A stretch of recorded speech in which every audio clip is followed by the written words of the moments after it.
Satellite footage of Chinese naval fleets surrounding Taiwan. Headlines crash. Tensions flare in Taiwan Strait. Beijing responds to US visit. Taiwans are speaking once again in one of the world's most dangerous geopolitical flashpoints, the Taiwan Strait. This week, China launched its largest military drills in over a year, surrounding Taiwan with warships, fighter jets, and missile units in a dramatic show of force. The trigger, a high-profile visit to Taipei by a Persian delegation of US lawmakers, a move that Beijing has condemned as a violation of sovereignty. Chinese states media clips of military exercise, missile trucks moving, jets flying overhead. China's Ministry of Defense called the drills a stern warning against separatist force and foreign interferences. According to reports, at least 5 Chinese naval vessels and dozens of warplanes crossed the median line, and the unofficial maritime boundary between the China and Taiwan in what experts say is a deliberate act of intimidation. One China general was quoted saying, "We are ready to reunify the motherland by force if necessary." US lawmakers arriving in Taiwan, meeting with Taiwanese officials. The US delegation, led by House Foreign Affairs Committee Chair Michael Gallagher, met with Taiwanese President Lai Ching-te to reaffirm American support for the island democracy. Speaking in Taiwan, Gallagher said that the US stands firmly with Taiwan against aggression. Our commitment is rock solid. But the message has deepened the standoff, with Beijing now accusing Washington of provoking conflict and emboldening separation. Timeline of military tensions: 2022 people visit, 2023 drone incursion, 2025 escalation.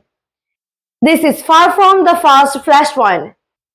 In 2022, then House Speaker Nancy Pelosi visit triggered a similar wave of Chinese military drills. In 2023, Chinese drones flew near Taiwan's air bases almost weekly, and now in 2025, the stakes have only grown higher. Taiwan's Ministry of Defense has placed in armed forces on high alert, scrambling jets and deploying missiles batteries in response. President Lai warned, "We will not bow to pressure. Taiwan will defend its freedom and democracy." Pentagon press briefing footage of US Navy ships in the Indo-Pacific. Meanwhile, the United States military has responded cautiously but firmly. The USS Ronald Reagan Carrier Group is now operating east of Taiwan, a move the Pentagon has said is meant to ensure freedom of navigation in international waters.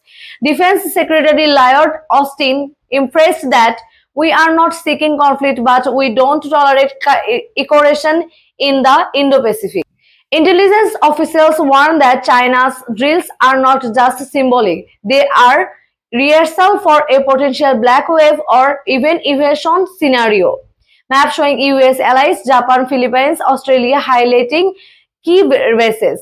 America's regional allies are watching closely. Japan has deployed international additional radar system. The Philippines has granted US forces expanded base access. Australia is preparing for joint exercise with the US and Japan in the South China Sea. Behind the scenes, diplomats are working overtime to de-election escalated, but the sense of urgency is real. Global reactions, UN Security Council statements, protests in Taipei and Hong Kong. Around the world, there's growing concerns that the Taiwan crisis could spiral into a wider conflict, potentially drawing in global powers and reshaping the balance of the Indo-Pacific. US Secretary General Antonio Guterres urged maximum resistance from all sides, warning that a single miscalculation could lead a catastrophe. Montage of Taiwan's skyline, Chinese destroyers at sea, US warship information. The Taiwan Strait has long been a fault line, but now it may be closer than ever to a breaking point. As China flexes its military muscles, Taiwan stands defiant, and the US tightens its security postures. The world watches, holding its beneath. China-Taiwan military escalation, the July 2025 crisis in the Strait.